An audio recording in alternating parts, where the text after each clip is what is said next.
하시기를 원합니다. 오늘 은혜와 권세를 얻을 통로라는 제목으로 말씀을 전합니다. 제목 읽어봐요. 시작. 은혜와 권세를 얻을 통로. 오늘은 입다에 관한 말씀이에요. 사사기에 여러 사사들이 등장하는데 입다는 8번째 사사입니다. 온니엘부터 시작해서 여러 사사들이 등장하다가 이제 11장에 이르러서 8번째 사사 입다가 등장하죠. 입다는 요단강 동쪽 길르앗 땅에 살았던 사람이에요. 그러니까 이스라엘 지도를 조금 생각해 볼 수 있는 분이 있다면 이스라엘의 지도가 이렇게 길쭉하게 있을 때 중간에 이렇게 요단강이 있습니다.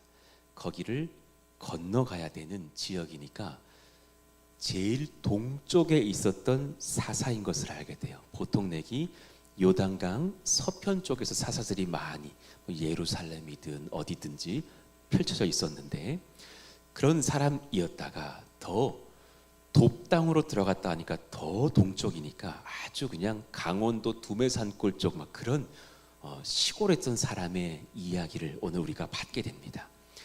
이 사람을 주님께서 어떻게 쓰셨고 이 사람이 어떤 은혜의 역사를 이끌었는지를 우리가 살피면서 오늘 귀한 은혜의 말씀을 받죠. 자, 먼저 은혜의 통로를 배우겠습니다. 우리 일대지의 말씀을 같이 읽어봐요. 시작. 은혜를 입을 통로는 하나님의 주권과 긍휼뿐입니다. 다시 들어봐요. 은혜를 입을 통로는 내가 엄청 많이 무언가를 해야 되는 것, 그런 것 아니고 나의 출신이 좋아야 되는 것, 그런 것 아니며 하나님 주권과 긍휼뿐이에요. 입다는 가족과 이웃들에게 배척을 받았던 사람이에요. 1절 말씀 보니까 참 상반된 두 문장이 이렇게 붙여져 있어요. 읽어봐요. 시작. 길르앗 사람 입다는 큰 용사였으니 기생이 길르앗에게서 낳은 아들이었고 그럽니다. 기생이 낳았대요. 뭐 이렇게 말이 그럴싸하지. 몸 파는 여인에게서 아들이 태어난 거예요. 그러니까 사실 어릴 때부터 천대를 받고 컸을 확률이 높죠. 그의 아버지의 행실이 솔직히 말해 선하지 못했죠. 입다는 기생의 자녀로 태어나 자랍니다. 여러분 꼭 기억하셔야 돼요. 때론 부모님의 언행이 죄에 붙들려 있으면 사실 자녀에게도 아픔이 될 때가 있습니다. 여러분 부모가 자녀에게 훈계할 때도 꼭 기억하셔야 돼요. 혈기로는 하는 게 아니에요. 내가 그냥 뚜껑이 열려가지고 애 그냥 막 함부로 하면서 그건 자녀에게 아픔이 돼요. 자녀를 노엽게 하지 말라. 그래서 그것은 나의 행실을 잘 살피는 거예요. 아이들에게 무언가를 가르치려거든 내가 하면서 말하는 거예요. 쉽지 않아요. 평생 책 한 번 보지 않은 아버지께서 공부 좀 해라 말할 수 없는 거예요. 맨날 휴대폰을 보고 내가 들고 살면서 너 휴대폰 왜 이렇게 많이 하니? 아닐 수도 있답니다. 부모 행실이 선한 우리 모두가 되기를 원해요. 그러면서도 또한 하나님은 너무나 반전의 표현이신데요. 그를 큰 용사가 되게 하셨어요. 그러니까 너무 이게 안 맞는 한 문장인 거죠. 길르앗에서 기생의 자녀로 태어난 천대받는 입다인데 하나님은 큰 용사로 부르시고 있어요. 그러니까 아까 그 1절 말씀의 첫 구절은 하나님의 입장, 두 번째 구절은 사람의 입장인 것을 보게 되는 거죠. 세상은 그를 사생아라고 불렀지만 하나님은 그를 큰 용사라고 부르십니다. 옆에 있는 분들에게 진심으로 인사해 주세요. 하나님은 당신을 큰 용사라 부르셔요. 시작. 말하는데 듣는데 낯설어. 내가? 막 이래요. 그렇지만 주님은 우리를 큰 용사 되게 만들어 가십니다. 할렐루야. 놀라운 역사죠. 세상은 우리를 함부로 대할지 모르겠지만 하나님은 우리를 큰 용사라 부르셔요. 그럼 이제 질문해 볼게요. 왜요? 이유가 뭔데요? 우리에게 세상에게 이유 없어요. 하나님의 은혜의 이유가 있답니다. 하나님의 은혜, 하나님의 주권, 하나님의 긍휼입니다. 그러니 세상의 기준과 하나님 은혜는 정말 다르다는 것을 아셔야 됩니다. 예, 하나님의 은혜로 우리가 서로를 볼 줄도 아셔야 됩니다. 하나님은 우리 각 사람들에게, 입다에게, 우리 여러분들 가정의 철부지 자녀에게 큰 용사라고 새롭게 명명하셔요. 그렇게 결정하여 부른다라는 의미, 명명하십니다. 입다는 형제들에게서 쫓겨났고 고생 많이 했던 사람이에요. 이런 일을 우리도 당할 수 있어요. 세상으로부터 박한 대우 당할 수 있고 이유를 알지 못할 어려움도 경험할 수 있어요. 2절 봅시다. 길르앗의 아내도 그의 아들들을 낳았더라. 그러니까 길르앗의 본처가 그렇게 자녀를 낳았겠죠. 그 아내의 아들들이 자라매 입다를 쫓아내며 그에게 이르되 너는 다른 여인의 자식이니 우리 아버지의 집에서 기업을 잊지 못하리라. 무슨 홍길동전 같은 뭐 그런 이야기죠. 예, 지금 아무리 봐도 입다가 기세가 있거든요. 사실은 은혜의 표현으로 하면 하나님의 역사하심이 그에게 있거든요. 그가 권세가 있고 많은 사람들이 그에게 모여들거든요. 그러니까 빨리 이렇게 선을 자르는 거죠. 빨리 벽을 치는 거죠. 너 우리 가문 재산 손 못 댄다, 멀리 가라. 쫓아내는 가족들과 또 그 당대의 어떤 정치적 리더들과 장로들의 행동들을 봅니다. 슬픈 일이죠. 3절 보니 그가 입다가 떠나가요. 형제들을 피하여 돕당에 거주하매. 피하여라는 표현을 보면 괴롭힘을 견디지 못하여라는 표현도 됩니다. 많이 괴롭혀서 너무 떠나갔죠. 그런데 이건 참 은혜와 여러 가지 묵상을 하게 하는 표현인데 잡류가 그에게로 모여와서 그와 함께 출입하였더라.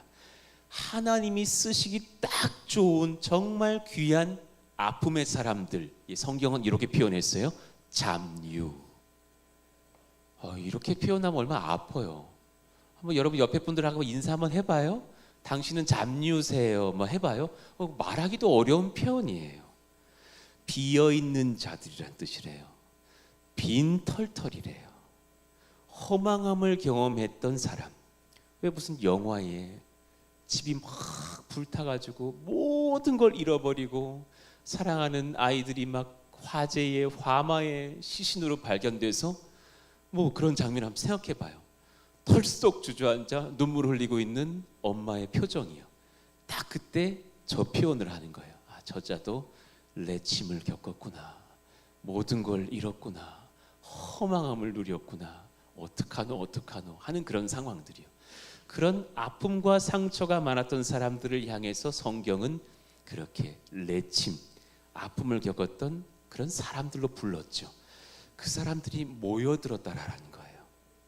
그러니까 지금 주님의 역사가 어떻게 시작되고 있는지를 보게 되죠. 쫓겨난 자, 빈털털이 된 자, 잃어버린 자, 상함을 입은 자, 허망한 자들이 다 모여서 하나님 나라 역사의 시작을 이루고 있답니다.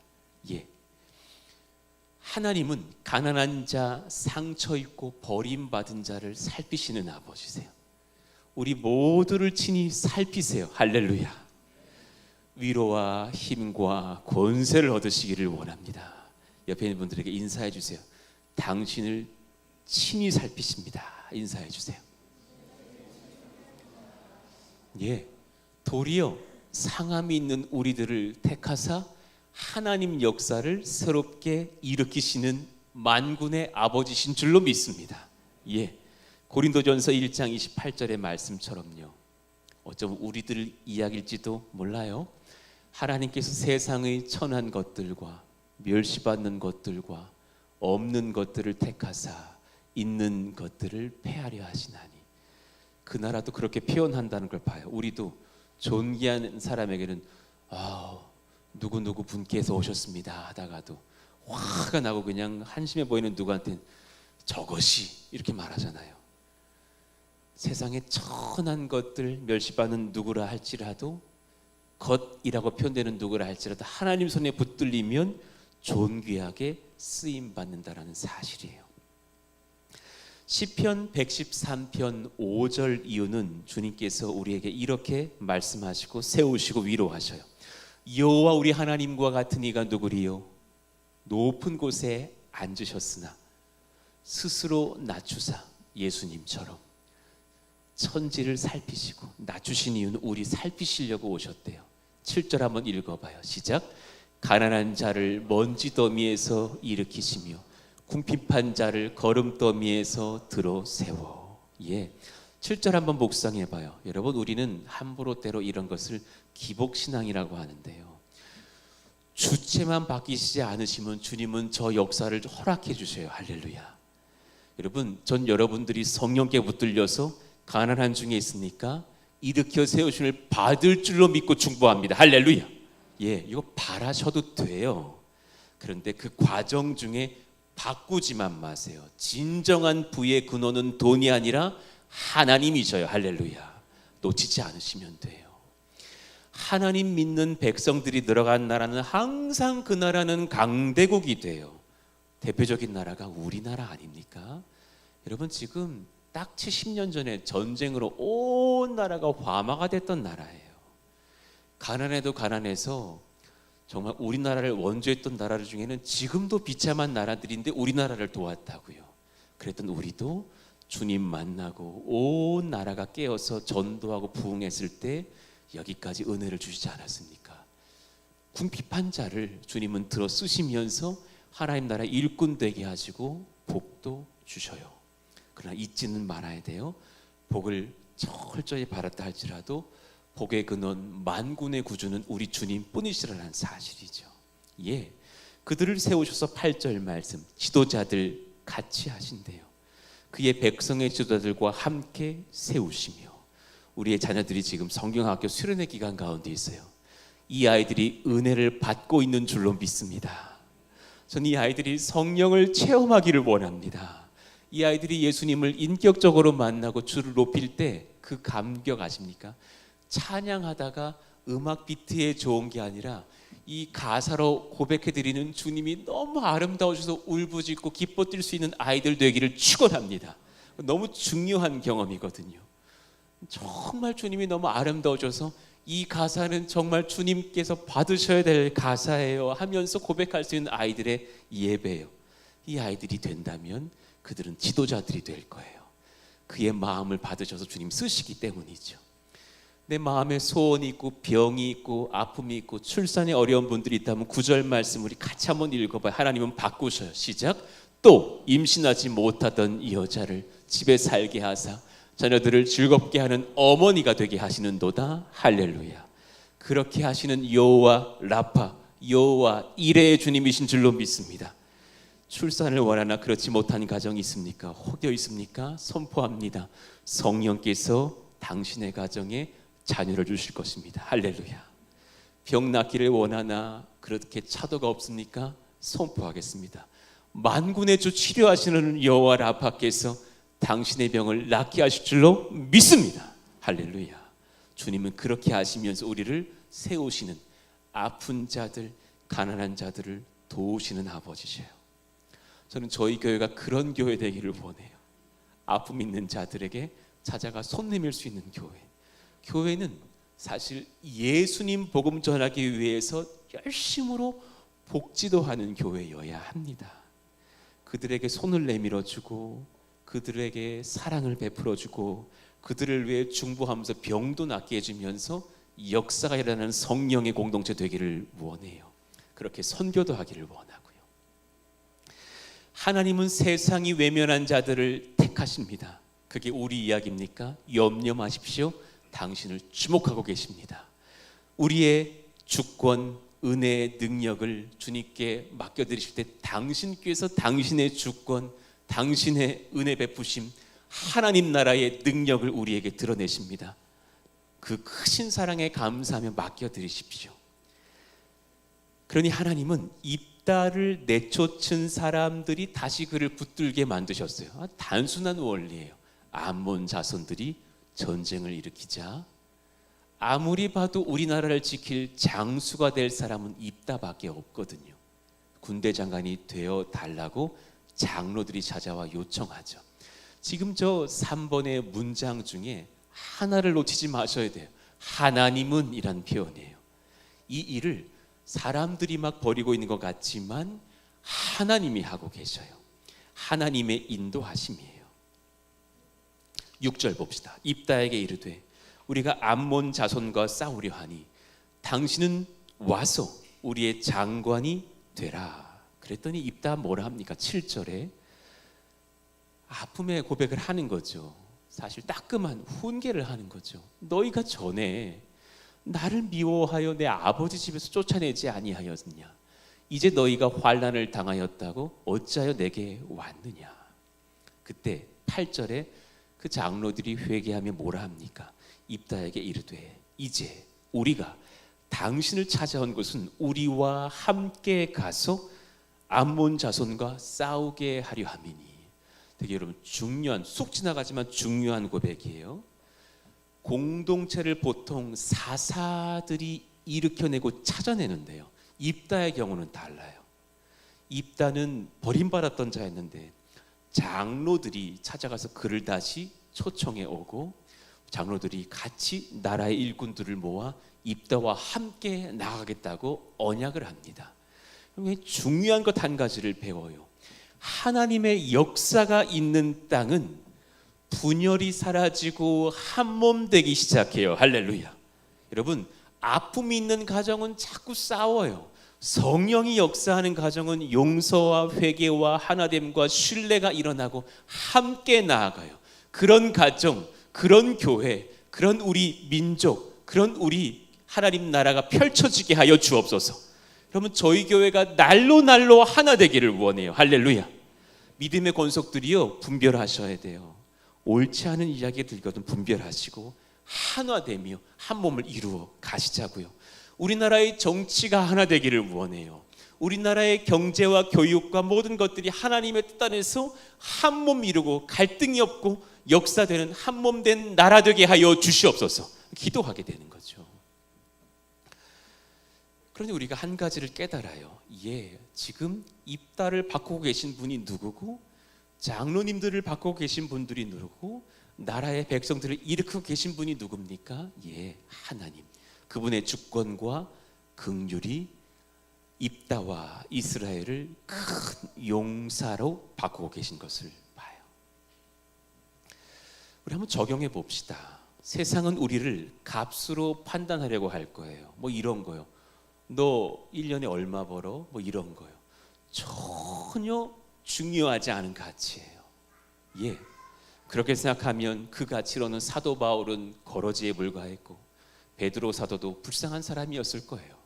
그러나 하나님은 은혜를 베푸사 우리를 큰 용사라 새롭게 부르셔요. 자녀들을 이렇게 한번 지도해 보셔요.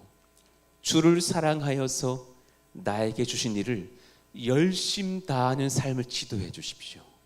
그 자리에서 최선은 다해 보는 겁니다. 수련회라면 또 열심히 수련회 참석하고 와라. 또 누구랑 교제하는 날이면 그 아이 잘 사랑해주고 와라. 너가 더 베풀어주고 와라. 공부할 거면 성적은 중요하지 않아. 그런데 너가 할 만큼의 최선을 한번 다해봐라. 그리고 나서 이후에 이것도 알려주세요. 모든 결과를 은혜 베푸실 하나님께 맡기는 법도 알려주셔야 돼요. 어떤 아이 이야기를 들었어요. 고3인데 성적이 막 오르지 않아서 절망했다는 이야기요. 어떤 아이, 이제 여러분 우리 가족 중에 친족이라도 이제 11월 달에 수능도 다가와요. 얼마 남지 않았어요. 이 아이들도 기도해 주셔요. 그런 마음 중에 막 11월 달 수능 보고 나면 절망하는 아이들도 있답니다. 그때 꼭 이 얘기해 주셔야 돼요. 절망하지 마. 우리의 현주소가 이거인지는 모르겠지만 함께 기도하자. 하나님은 이런 중에도 은혜를 베푸셔서 세기를 여실 거야. 할렐루야. 그런 우리의 지도도 필요하죠. 우리도 마찬가지죠. 한번 같이 문장을 읽어봐요. 세상의 야망. 시작. 세상의 야망을 품은 성공의 계획을 내려놓고 맡겨드리고 은혜를 구하는 기도 속에서 은혜의 주권은 주님께 있다는 마음을 날마다 훈련해야 합니다. 여러분, 은혜 베푸실 거예요. 할렐루야. 그런데 그 주권은 아버지께 있어요. 받으시고 그분을 인정하시기를 원합니다. 예. 그런가 하면 두 번째로 정말 중요한 오늘의 본진으로 들어갑니다. 읽어봐요. 2대지 읽읍시다. 시작. 권세를 얻을 통로는 성령님의 임재하심에 있습니다. 꼭 기억하십시오. 나의 권세는 어디서 오나? 나의 직책에서 오는 게 아니에요. 그가 왕 됐다고, 그가 목사, 장로, 권사 됐다고 오는 게 아니라 성령님의 임재하심에서 권세를 받습니다. 입다의 권세는 속지 마세요. 길앗 장로들이 와서 그를 군대 장관으로 임명했기 때문에 얻은 것은 사실 아니라는 것을 성경이 세세히 말씀으로 풀어가고 있습니다. 예를 들어 보겠습니다. 8절 봅시다. 길앗 장로들이 아까 읽은 말씀이니까 짧게 볼게요. 당신이 우리 길앗 모든 주민의 머리가 되리라 부탁합니다. 그런데 성경을 원어로 보면 미래형이에요. 지금이 아닙니다. 그러하면 이 조건을 채워주면 당신 그러실 거예요 라고 조건을 건 계약입니다. 뭐 이런 거죠. 회사에 입사하기 전에 이 계약을 저기 미국 가서 성사시켜 오면 입사시켜 주지, 이런 거예요. 아직 그렇게 되지 않았어요. 9절, 예, 입다가 간파합니다. 그래서 사실 한 번 더 확인시켜 주죠. 만일 여호와께서 그들을 내게 넘겨주시면, 그들을 넘겨주다라는 말, 승리하고 돌아오다, 하나님의 은혜로 승리하다라는 표현이에요. 그는 지금 분별해요. 자꾸 주체를 장로들은 입다에게 얹으려고 하지만 입다는 분별하여 여호와께 두고 있습니다. 여호와께서 우리 모두에게 또 나를 통하여 승리를 주신다면 내가 과연 너희의 머리가 되겠느냐. 그때 10절, 비로소 그 말을 듣고 장로들이 여호와의 이름을 언급해요. 여호와는 우리 사이의 증인이시니 당신의 말대로 우리가 그렇게 행하리이다 하면서 조건을 받는 듯 하지만 그 사람들 입장에서는 사실 이기적인 그런 계약을 한 것처럼 보여요. 장로들은 전제를 세웠지만 사실 진짜 권세를 주고 계신 분은 그런 계약 체결 자체가 아니라 만군의 주 하나님이신 거예요. 입다는 그 권세를 사람들에게 받지 않았고 성령의 임재 안에서 받기 시작해요. 29절 한번 읽어봐요. 굉장히 중요한 오늘 11장의 키인 절인 것 같아요. 시작. 이에 여호와의 영이 입다에게 임하시니 입다가 길르앗과 므낫세를 지나서 길르앗의 미스베에 이르고 길르앗의 미스베에서부터 암몬 자손에게로 나아갈 때에, 여러분 굉장히 툭 읽어서 아 그렇게 지나갔구나, 아 이렇게 자회전 우회전 뭐 해가지고 지나갔구나, 그 얘기가 아니라요.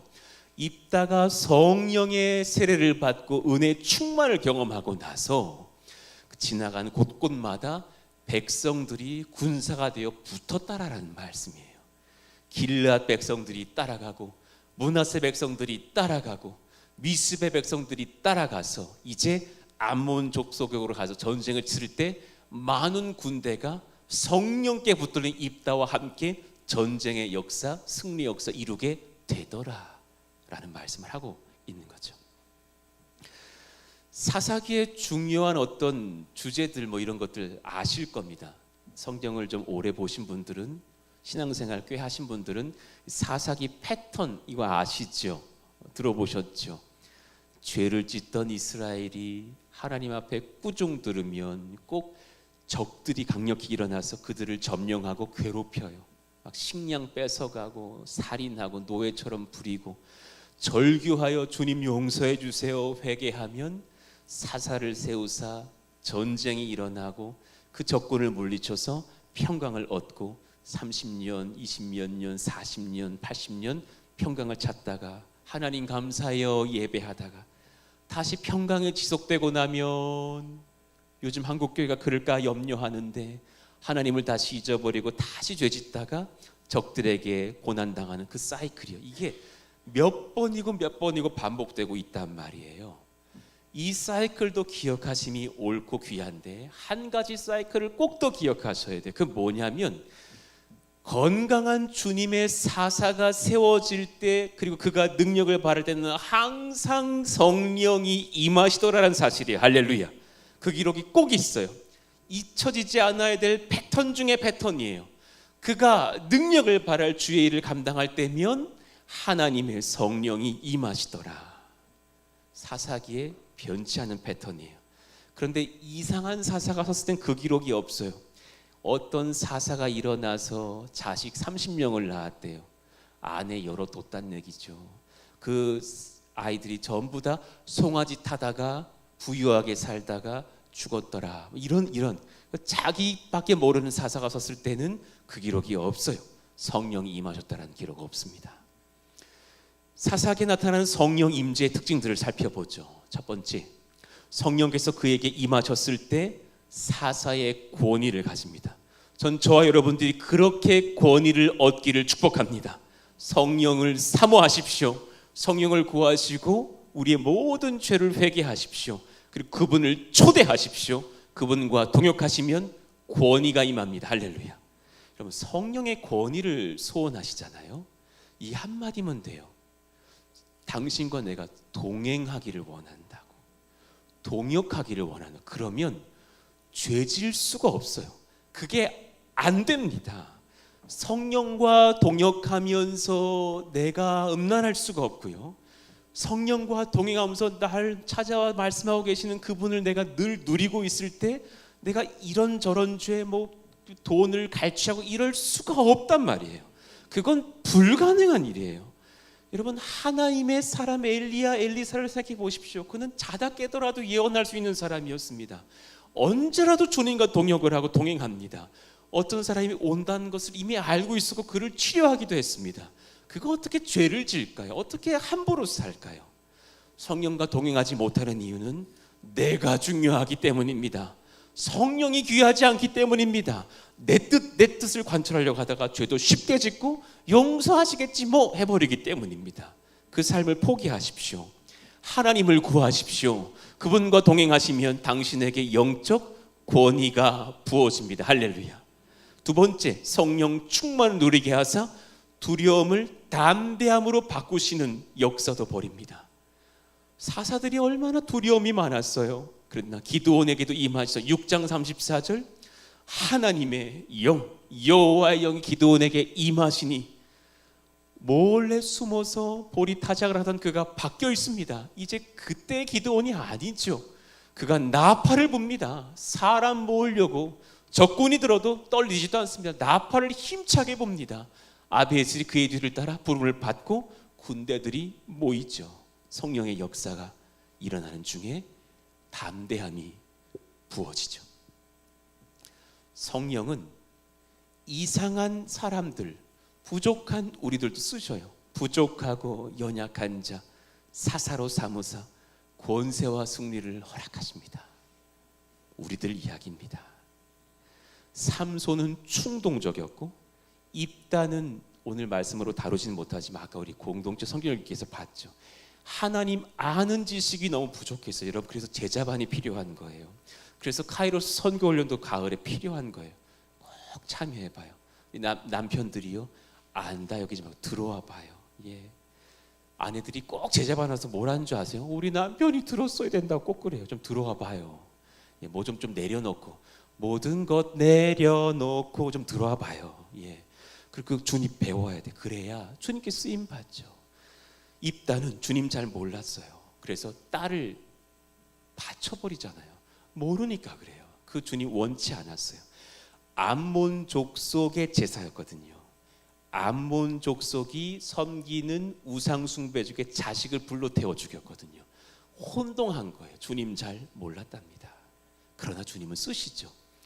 예, 기드온은 소심했지만 그들에게 임하셔서 권세와 승리를 베푸시죠. 사사기 11장 21절의 역사가 성령 공동체에 임할 것입니다. 읽어봐요. 시작.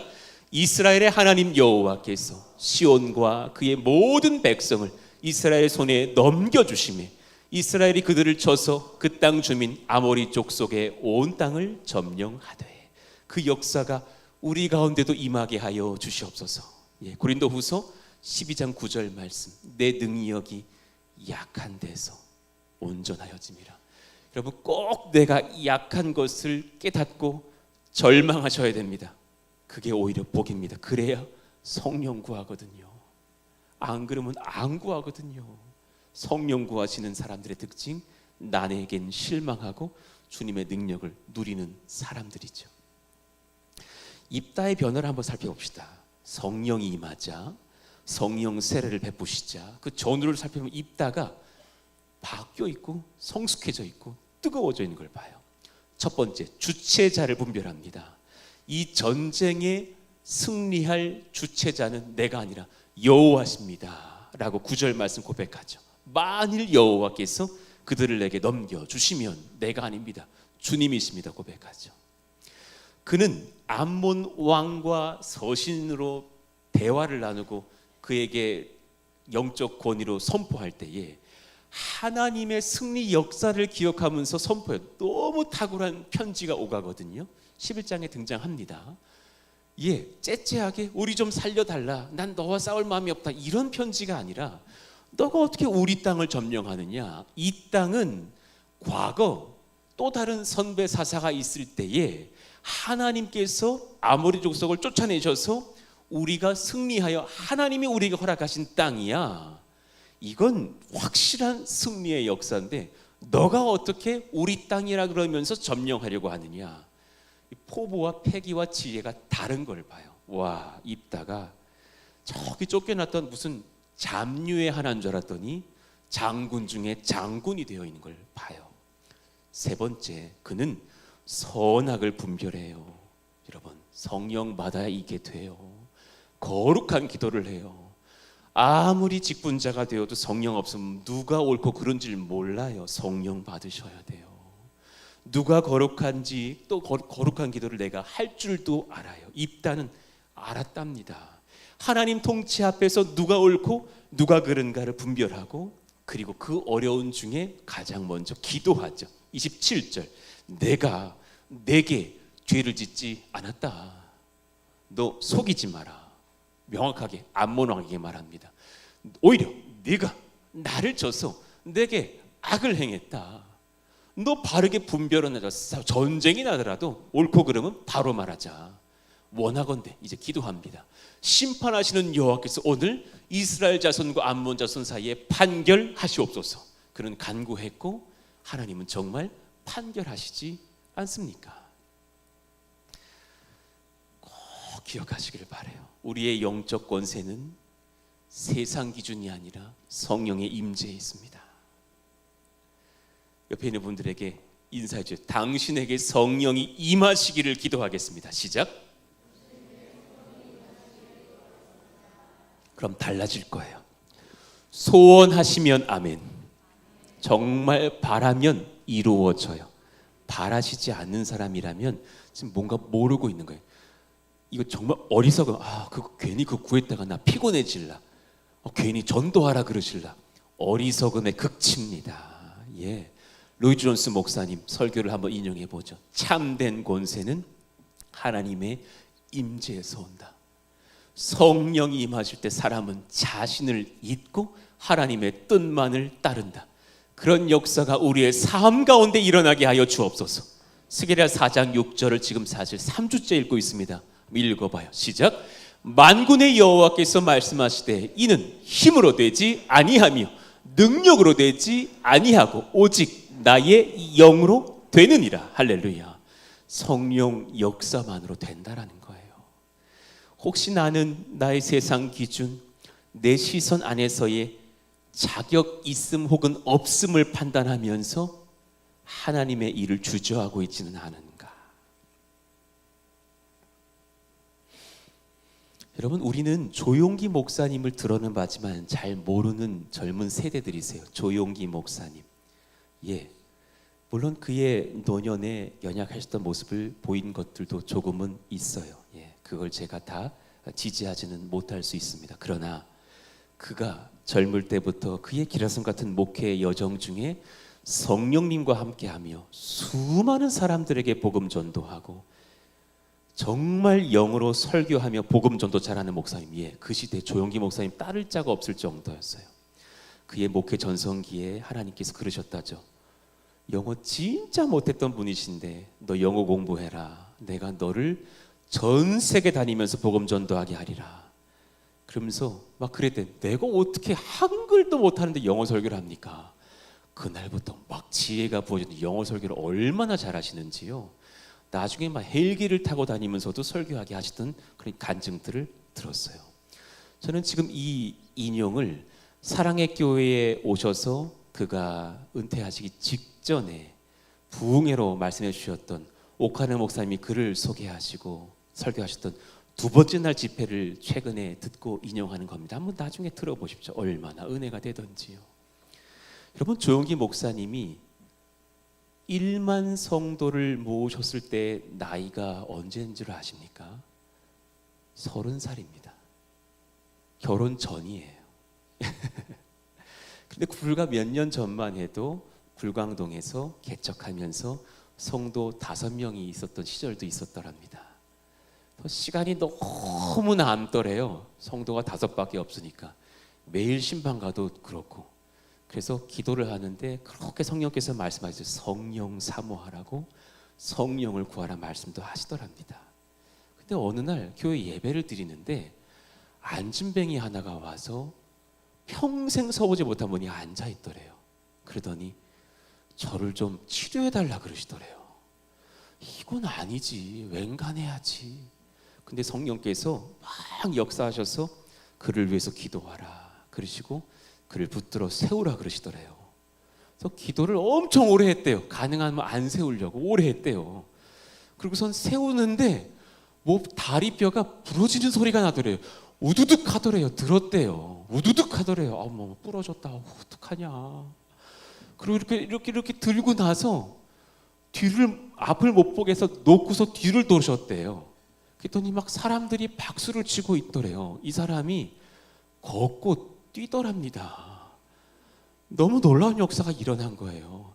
이게 불과 여러분 한국교회 한 4, 50년 전에 일어났던 실제 일이에요.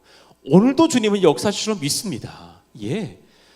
그래가지고 막 소문이 나서 몇 주 지나지 않아서 성도들 중에 아픈 사람들 다 데리고 왔더래요. 웬간히 와야지. 그래서 너무 두려워서 병을 치료하시기를 원하는 성도들이 많아서, 그런 이웃들이 많아서 이렇게 말했대요. 오늘 갑자기 이렇게 많이들 오시니 제가 다 치료할 수는 없겠고 오늘은 특별히 감기라든가 두통만 치료하겠습니다. 왜냐면 그게 애매하거든. 그게 좀 난 건지 안 난 건지, 또 그날은 난 것 같고 뭐 그러거든. 약 먹으면 14일, 안 먹으면 2주거든.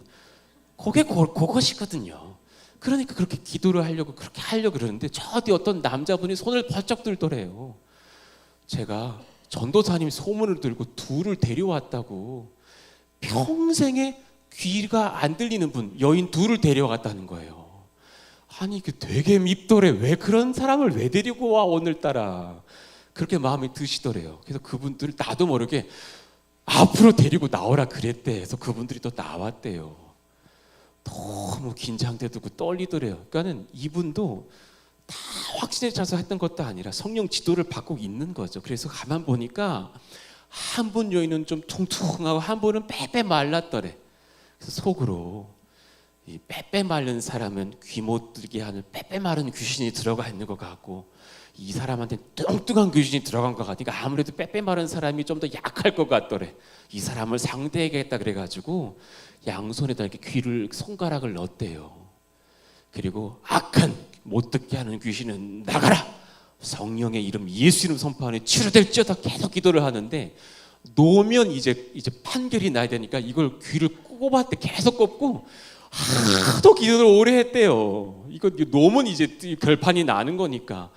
그래가지고 성도들이 왜 이렇게 기도를 오래 하시고 손을 왜 이렇게 놓고 계시냐 그랬대. 그래서 이제는 놨대요. 놓고서 이쪽으로 가가지고 박수를 쳐봤대요. 그랬더니 그분이 이렇게 돌아보더래.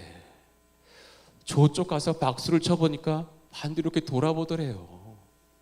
저 뒤로 가서 하나님은 당신을 사랑하십니다 그랬더니 그 여인이 하나님은 당신을 사랑하십니다 따라하더라는 거예요.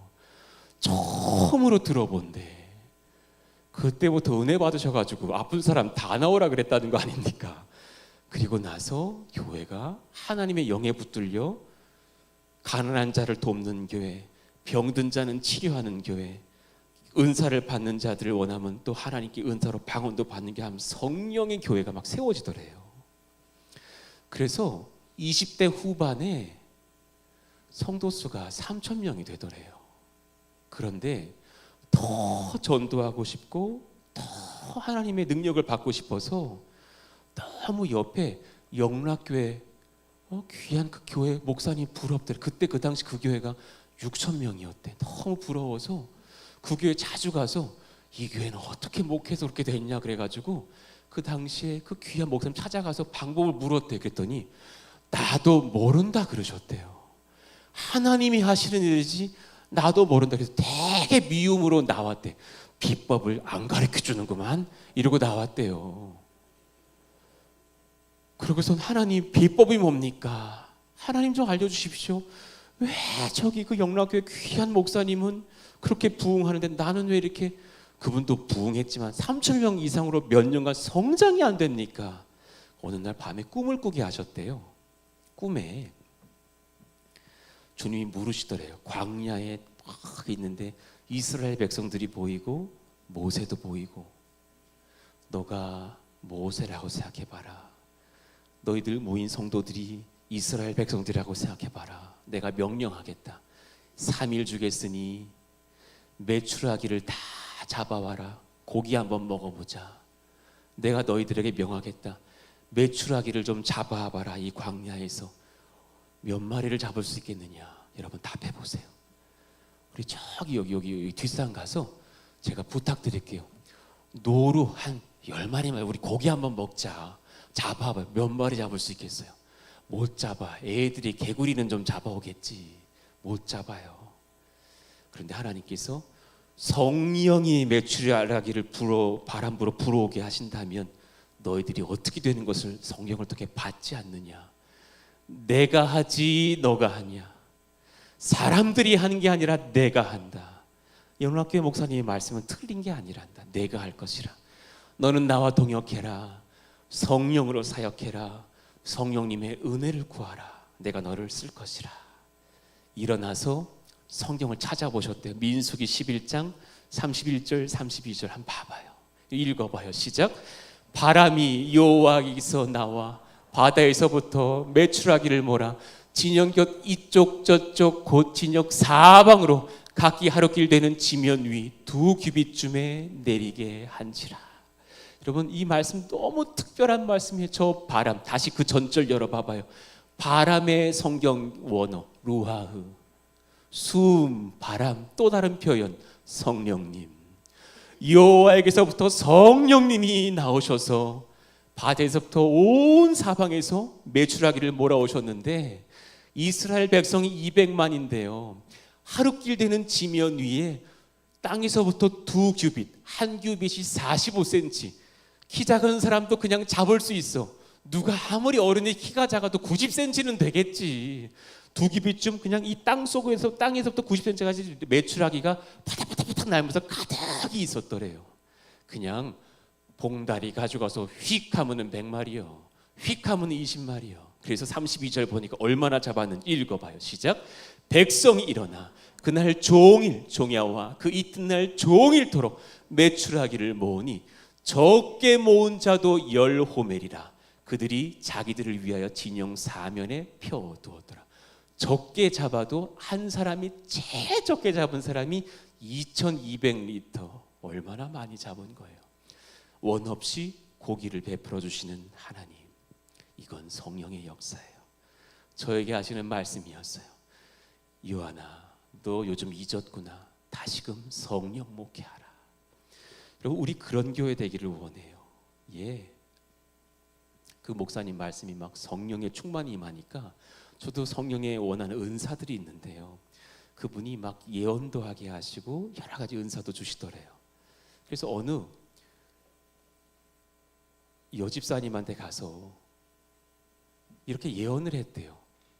당신이 주의 일을 하게 될 것이라고. 그래서 당신의 남편과 이혼을 하게 될 것이라고. 얼마나 아픈 이야기예요. 근데 성경이 한 가지 예언을 더하게 하시더래요. 당신의 딸이 기도하고 있는 이 사람의 아내가 될 것이라고. 근데 그 역사들이 다 이루어지면서 사실은 그 교회가 형성되고 하나님 교회가 펼쳐진 것을 봅니다. 그분 목회 전성기의 성도수 몇 명이에요? 70만 명. 70만 명. 하나님 나라 역사의 큰 장본인이죠. 지금 주님 나라 가셨지만 여러분, 우리가 하나님 나라에 매출하게 성령 역사를 경험하는 교회 되기를 축원해. 할렐루야. 그러길 위해선 한 가지를 바라야 돼요. 성령님과 동역하십시오. 나를 드리고 주님을 초대하시려고 우리에게 이런 아픔과 한계도 주셨답니다. 자녀들에게 이걸 알려주십시오. 나의 부족함과 한계가 하나님 능력하려는 것이 아닌 것임을 자녀들에게 가르쳐 주십시오. 그 아래쪽에 우리 화면 한번 보십시오. 내 능력 한번 읽어봐요. 두 번째 줄에 내 능력. 시작. 내 능력의 여부가 본질이 아닙니다. 성령님의 임재를 구하며 거룩히 영을 분별하며 그와 동행하며 순종하십시오. 그런 우리 성령 공동체 되기를 예수 이름으로 축원합니다.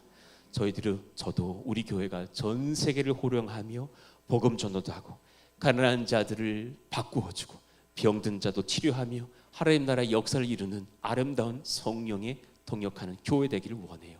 마지막 문장 한번 읽고 찬양합시다. 사람들에게. 시작. 사람들에게 인정받고 칭찬받기를 구하지 말고 성령님과 임재와 그의 친히 역사하실 은혜를 구하십시오. 이를 분별하는 자가 큰 용사입니다. 그런 우리 모두가 되기를 원하는 마음으로 우리 일어나 찬송해요. 빈들의 마른 풀같이 제가 시들은 듯합니다. 그런데요, 저는 내 심령의 인생에 우리 교회에 단비를 내리실 성령을 소망합니다. 우리 그 마음으로 찬송합니다.